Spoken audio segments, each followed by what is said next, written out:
Hi, this is Susan Bennett, the original voice of Siri.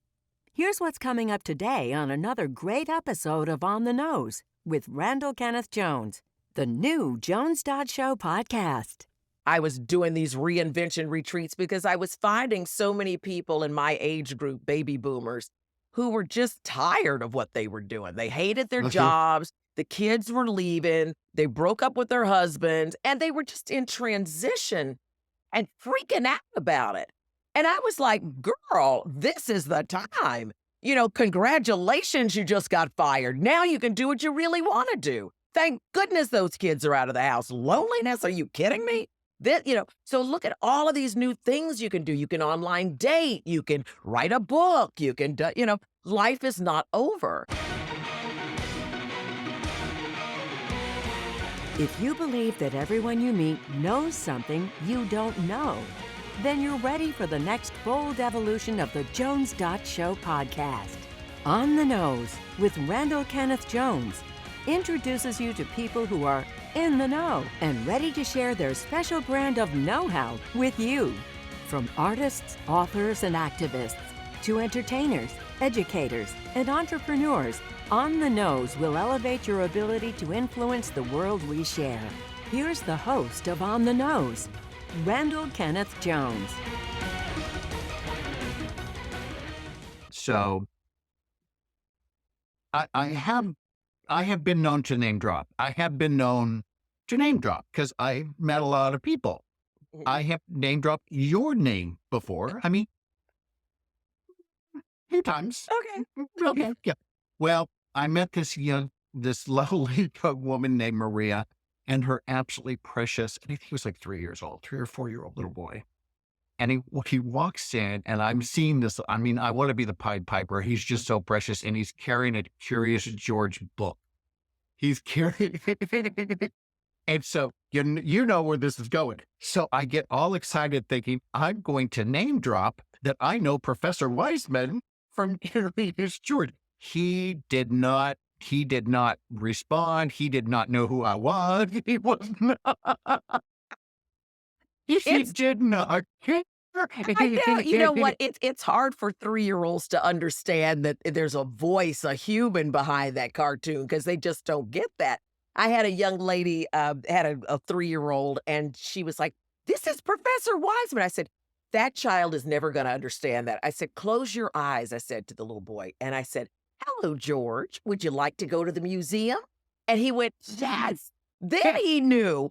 Or another child saw me on Criminal Minds playing the medical examiner and said, "There's Professor Wiseman." So I think they're more visual. I don't think they quite get it that there's a voice, a real human behind the cartoon because they're so invested in the cartoon. Thank goodness. Well, I tried so hard. I mean, I'm actually trying to name drop an animated character in order to make an impression to on a a 3-year-old. 3-year-old.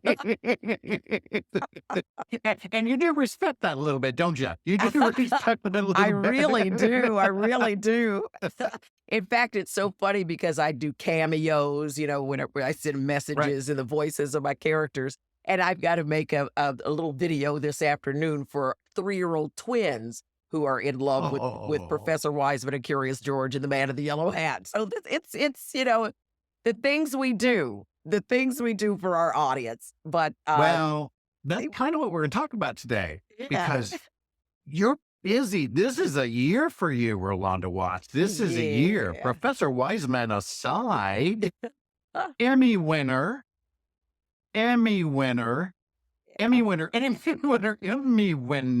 How amazing is that? I know. Yeah. Okay. Emmy winner. Emmy winner. I'm still pinching myself. Yeah, that's pretty amazing. It's something that I've dreamed of all of my life, and to have it come to fruition in this way, that the Academy is inducting me in the honorary Silver Society. It's for people who have given 40 years into daytime television for their endurance and It's, well, what is that? The Sally Field says, you like me, you really like me. But when you're industry, it's so weird. You watch all of these awards programs like I do, and you're dreaming of one day holding that gold statue or a medallion.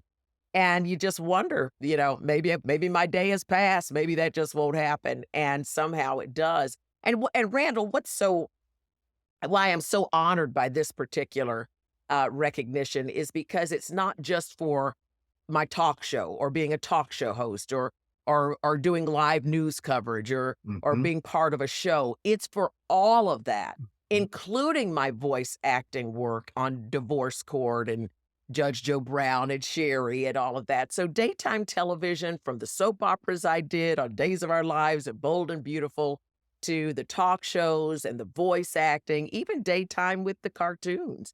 It's been my landscape, and I didn't quite realize that, how much of that territory is mine, but the Academy certainly recognized me, and I'm in awe. I am just so honored because I didn't know if it would ever come.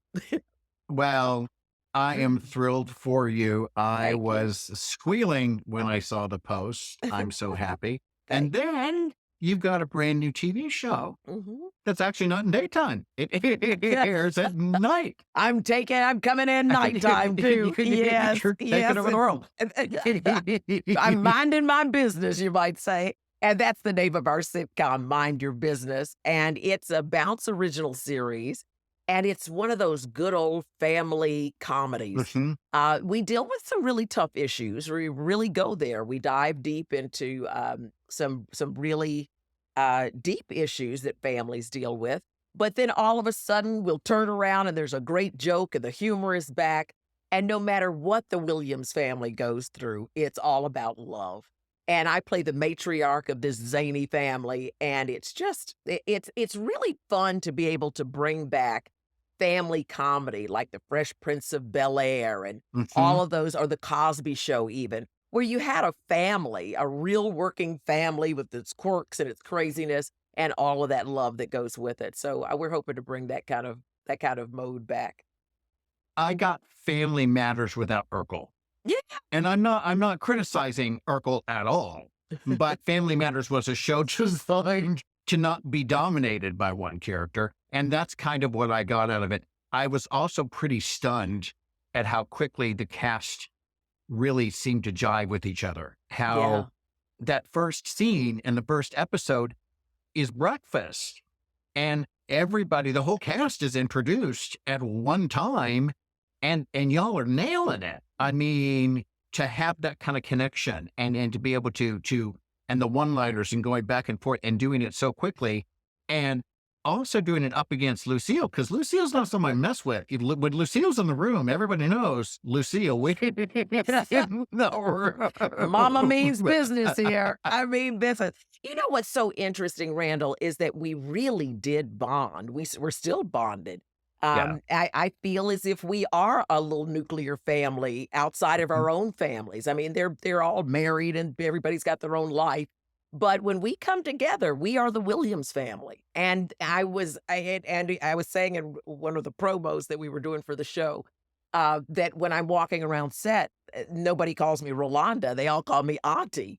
So we have that kind of connection. And I think that really does come across on camera. And understand, that was just when we were starting. So imagine by episode 10 what you're going to see from the Williams family. But that's exciting. Also, let me just say this.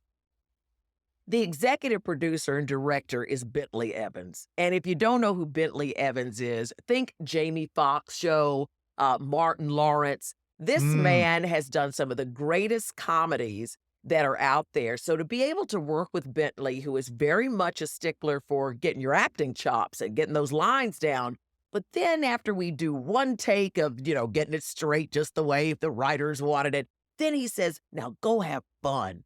And we're a bunch of comedians. So you put us in a room together and we already know each other. That's where a lot of those one-liners come from. Or just some crazy stuff will happen just because we're in the scene, feeling natural, trusting each other, feeling very natural with each other, and then being pushed for the comedy laughs by the great Bentley Evans. So it's a lot of fun artistically.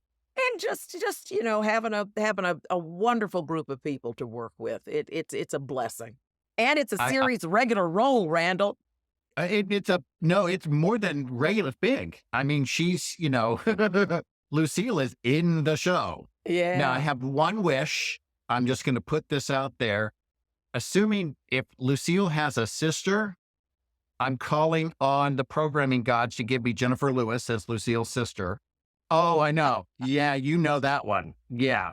Jennifer Lewis Mm. as Lucille's sister. Eh, I must have that. So I'm going to put that out there. Oh, that's And funny.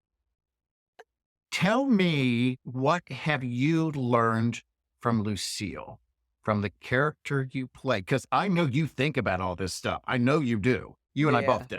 Yeah. What has she taught you? Not what have you taught her? That's what I think most people would ask.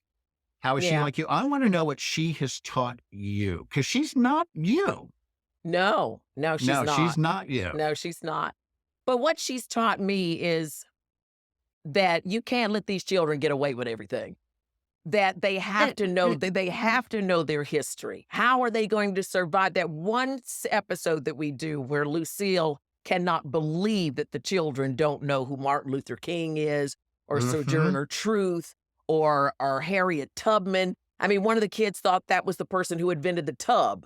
So, I mean, Lucille is incensed by this, and she feels that the family needs to be responsible for its business. She's into generational wealth. She's a visionary, and she believes in her culture and her city of Chicago and her community.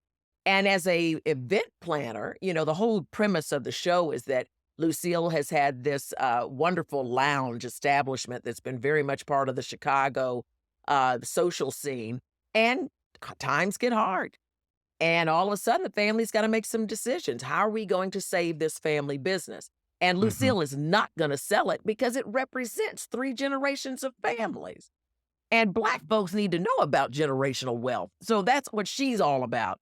So she calls in her brother, her nieces and nephews, their children. Everybody's coming in to save this establishment. She moves Mhm. in with them. The brother moves in, and it's a family thing to save this business.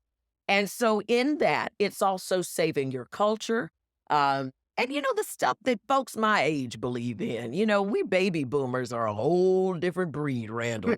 And these children today, sometimes we think they've lost their ever-loving minds because they just don't think the way we do, but they know the price of everything and don't know the value of nothing. And that's where Lucille comes in to make sure that you value things, find the value in things.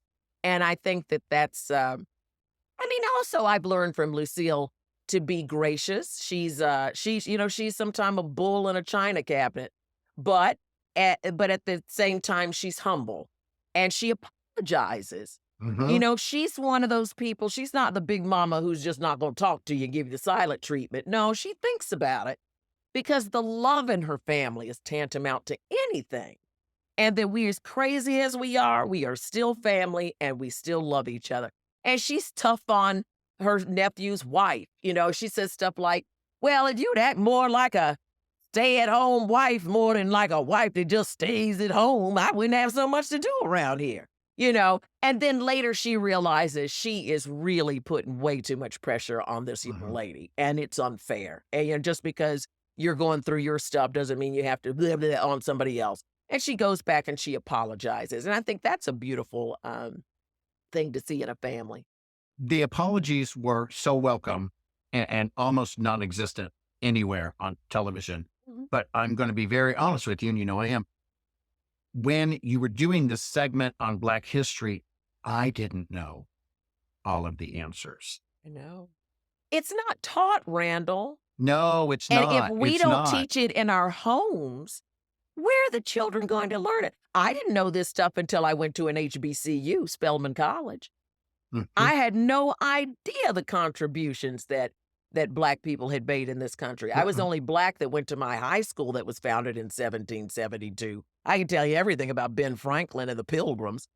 And Black history was like this much. In fact, I saved my U.S. history book because Black history was like 3 paragraphs in the entire U.S. history book, and I still have it. This was in the 70s. So my parents were very determined, very much like Lucille would be, that you're going to go to a historically Black college or university because you're going to have the rest of your life to understand the colonies. But what do you know about who you are and what contributions you bring? And you stand on the shoulders of ancestors. And I think about all of my aunts who were so influential to me too, Randall. I'm not a mother, I'm an auntie. And I know the importance of aunties in a family, in a village. My auntie Maya, my auntie Flo, my aunt Nita. I have so many wonderful aunties. Some are blood, some aren't. But they're those women who are more influential to you than your mother most of the time. And I think that's a really interesting matriarch to play in a family. Well, let's define Auntie Maya as Maya Angelou. Yeah, Dr. Maya Angelou was my extended auntie. She was not blood related, but she was best friends of my parents for 35 years. And I spent all of my growing up years, right from my 20s, very young, impressionable years, coming in under the wing of Dr. Maya Angelou and my Aunt Dottie, who was her best friend. And, they were all up at Wake Forest University where my mother helped bring Maya Angelou in to be a teacher there. But, I was strongly influenced. And in fact, Randall, I'll give you a secret. I haven't told anybody this yet. But, when you're building a character, you pull all kinds of idiosyncrasies in that give them deliciousness. And Lucille has a cackle. She's got that whole thing going. That's Auntie Maya. I took that cackle from her. She went, and I kind of think I picked that up from Auntie. That's my ode to Auntie. And even in the promo, they use the cackle, the laugh as the thing to kind of introduce the show. So those little things that I learned from my voice acting certainly are helping build Lucille as well. You have helped me before. We've had discussions on race. We've been part of discussions together on race. This is something that's very important to me. Yeah. When I last did a show on this podcast on Black History Month, it was with Jennifer Lewis. So I got schooled. I got schooled. Oh, I know. I'm sure. Yes, it was extraordinary. I'm gonna ask you a big question, and we could do the whole show on this, and maybe we do at some point in time. What is the most important thing that white people need to know about what it means to be Black in America? I'm going to repeat it because I know it's a hard question, and I know it's one question, and it's not fair to ask it. But if we don't start somewhere, we can't start. What's the one thing white people need to know about what it means to be Black in America? That life is totally different for Black people in America than it is for white people. Totally different. Every single second of the day is totally different. And you don't know what you don't know. And so it's almost heartbreaking to assume that you understand how another person walks on this earth. And that I think well, in any kind of communication, listening is everything. And really caring to listen. And that's called empathy. As our natives of this land said, you don't know a man until you've walked a mile in his moccasin. And that's women too. I mean, you really have to live the life. I probably have not faced as much racism in my growing up. I've been on television. And even in this country, I'm light-skinned. So I could get away with a lot more. But that doesn't mean I didn't feel racism at the news desk, that I didn't feel racism in the streets. But I think that being aware and having to be, emotionally intelligent about it, because you face racism every day. In fact, there are statistics and scientific discoveries that say that racism is a huge cause of cancer, breast cancer in Black women because of the stress. Every day you walk out, you have to have your guard up. Never in your life as a white family have you had to sit down and talk to your child about the color of your skin will get you killed and how you have to conduct yourself. and that you can't run fast, and that you can't stand with 10 of your blood brothers on a corner talking about the football game, because that looks like a riot to some people. That you have to watch the tone of your voice, that there's some places you can't go, that there's some ways you can't look at white women, that there's some history that they want you to forget when it's everything about why you're here. And so you have to turn yourself into a virtual pretzel to be black or brown or yellow or red or any other color than white in this country. You also have to look and see how people are treated. You know, you've got people at the border who look a certain way who are having problems, but there are other people who come from other countries that we don't even call them immigrants. They're not in the news. So I think there's a lot to be, you know, and I just think that I think the knee-jerk reactions that everybody has, just humans, because it's such a sensitive topic. But I think that when when our intention is to learn and our intention is to grow, then we have to be uncomfortable, because that's when you grow. You know, you knew your shoes were too small and you had to grow when your feet hurt and your bra started hurting and the shirt got too tight. And it's because you're growing. So be uncomfortable in that growth. I think to embrace discomfort would be a lovely thing to do, a wonderful offering to the conversation. Just say, I don't feel good about this. This is very uncomfortable, but y'all, I'm going to listen.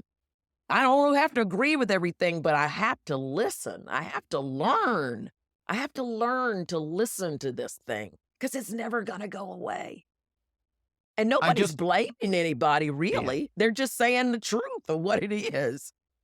I just think that was such a profoundly great answer that my head is spinning, and I'm so grateful that I recorded it. I'm so grateful you did too, because I have no idea what I said, but I was speaking from my heart, Randall. Well, but that's what you do. But that's what you do. Okay, we're gonna go on, because we could and I will do it. You know, anytime you want to do on it, we'll do another show on the whole topic. Absolutely, because you're go-to for me on this. You're go-to for me on a lot of stuff, and we're going to talk about that Thank too. you. I want to go on to you being a reinventionist. Mm-hmm. I'm going to disagree with you, Rolonda Watts. Okay. I don't see you as a reinventionist. And to explain that, she has said repeatedly she has reinvented herself throughout her career. You had a talk show. I mean, a lot of people would think you have a nationally syndicated talk show in the 90s for 4 years. You walk away from it on your own terms because you refuse to become Jerry Springer, essentially. You walk away from that is the top of where you can go. And I never saw that out of you. And you said you reinvented yourself to become an actress, to become a speaker, to become a voice actor, to become an author, all of these different things you've done. I see you differently. Okay. I think you invent and discover. I just want to put that little caveat on that. I'll tell you, I like that. My first fiction book came out when I was 60. Ruby, came out when I was 16. I said I couldn't write fiction. Cynthia Rhodes from Dirty Dancing, who played Cynthia Rhodes, who was in Dirty Dancing, out of the only journalist she's talked to in like 35 years, told me I was crazy. I could write fiction. With my creativity, I could write fiction. And a week later, I had that outline. And that's largely the book that got published. Wow. Yeah. When you listen to the right people. I mean, the role of Cynthia, the character of Cynthia in the book Ruby, is inspired by Cynthia Rhodes from Dirty Dancing. I'm really big on giving credit. So I just wanted to throw that out there. I just feel like you continue to discover who you are. You continue to discover the layers and adding to who you are, and you've never accepted limitations. Does this make sense? It does. In fact, I was talking to my nephew, and he was saying, like, Auntie, that reinvention thing, you've been there, done all that. He goes, now you're just all of these things. You're not reinventing yourself. You are all of these things. And I said, I think the reinventionist thing started just before COVID. I was doing these reinvention retreats because I was finding so many people in my age group, baby boomers, who were just tired of what they were doing. They hated their jobs. The kids were leaving. They broke up with their husbands, and they were just in transition. and freaking out about it. And I was like, girl, this is the time. Congratulations, you just got fired. Now you can do what you really want to do. Thank goodness those kids are out of the house. Loneliness, are you kidding me? So look at all of these new things you can do. You can online date. You can write a book. You can, life is not over. And so everybody was like, yeah, whatever, Rolonda. And then COVID hit. And all of a sudden, my phone, everything was blowing up like, talk more about that reinvention stuff. So I started these reinvention retreats, which quite honestly turned into my voice acting masterclass because so many people were like, I want to try voice acting. So that was the resounding thing. So it kind of morphed into the voice acting masterclass, and I've helped people reinvent their lives and become voice actors and create new careers. And voice acting is such a mentality also. So you still get to talk about your reinvention techniques and strategies and all that stuff. But the bottom line is it's distracting people from being scared. And my whole motto of my class is when you're prepared, you're no longer scared. Because we know change is going to happen. It's inevitable. So embrace it, but change on your terms. I knew that talk show was going to be a dead end if I was going to have to disrespect people like some of the other hosts were doing. There was no way. There was a change was coming. Yeah. So what will that mean? So you really got to put your big girl pants on, put on those suspenders and pull them up and let's go. Let's do this. So I think that's and all I could call it was reinvention, so I think that was what kind of stuck. But you're right. I mean, it's visionary like Lucille would teach me. Reinvention works that actually is a term that I can see would work for a lot of people. Mm-hmm. But I agree with your nephew. You are these things. And for me, it's been a process of being open to discovering all I can do. And when I tell Cynthia Rhodes, I can't write fiction, and she tells me I'm nuts, I listened. Yeah. Oh, you're I can't wait to read but your book's over there on my shelf, by the way. Well, I can't wait for you to read it either. So it's something that means a lot to me. It means a lot to me. So why do you, this is a question I'm asking you to lead into something I actually want to say. Why do people follow other people? Now, as you know, I followed you in the 90s when you had a TV show before I could follow you online. We followed through People Magazine. That's right. We followed through whatever. You wrote letters. Right. We followed people. Why do you think people choose to follow people, and why do you think people choose to follow you? I follow you. I do. Yeah. You see me. You see the comments. Yeah. I'm there. I feel like I know you. I have a lot of Facebook friends like that I know their name or I know their face. Clubhouse used to be like that. You were so close, and then finally, after 2 years, you met each other in person, but you were like already old friends. Yeah. I think it's the way it's the way one makes one feel. I mean, I follow people because they make me feel good. I see their face. I see Beyonce. I just feel amazing. I mean, I love her. You have no idea. I mean, I am so in love with Beyonce. I mean, if she asked me out on a date, I'm going. I mean, that's how, and I'm a straight woman. Have you met her? Yeah, I met her one time. I was going to say, you're Rolonda Watts. You should be able to pull this off. Well, let me tell you, we were on the red carpet at the Kodak Center, which was then the Kodak Center. This was years ago in Hollywood. They were just starting to do the red carpet there. And I saw her and I was like, and she came over and she said, Miss Rolonda.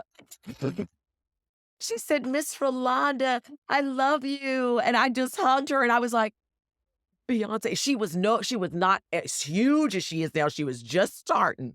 And I was like, I have just been touched by an angel. I mean, I had the 4th row seat at her concert. I mean, amazing. I love her. But anyway, people like that just make me feel good because she's so brilliant. She's so in charge of herself. She's so beautiful. There's a lady I'm loving now that I just started following. She's the model with the vitiligo, Winnie. And she's just, I saw her walk into... she is phenomenal. Yeah, she's fascinating. Randall, I was in Nobu in Malibu, and she walked in, and I stood up at the sushi bar and snapped up. I didn't even know who she was. And my friend was like, that's a major model, I said, well, I don't know, she should be. But now I follow her everywhere. I'm like, I'm your newest fan. But I think, as Auntie Maya would say, that at the end of the day, people aren't going to remember all we said. They're not going to remember what we did, but they will never forget how we made them feel. And I think it's the way you make one feel. I mean, I know that's why we tune into Sherri. Sherri makes me feel good. She makes me yes, she does. happy. I think maybe I would hope people would tune in for me for that way, but also because you learn something. And I'm going to tell you the truth and shoot from the hip. I have nothing to hide. What you see is what you get with me. And I hope you laugh. I want to make you laugh and have a good time and learn something and be inspired and motivated and believe you can win, I didn't even touch on the fact you're a stand-up. You're so basically funny as a stand-up. Somebody says, "Oh, Rolonda, do stand-up?" You're like, "Okay," and you did it, and you're funny. Okay, this is my turn because I want to tell you what you mean to me. Okay. You make me feel like everything's okay. Oh. You make me feel like it's okay to be where I am, trying to achieve in my 60s. Mm-hmm. You make me feel like I'm not alone.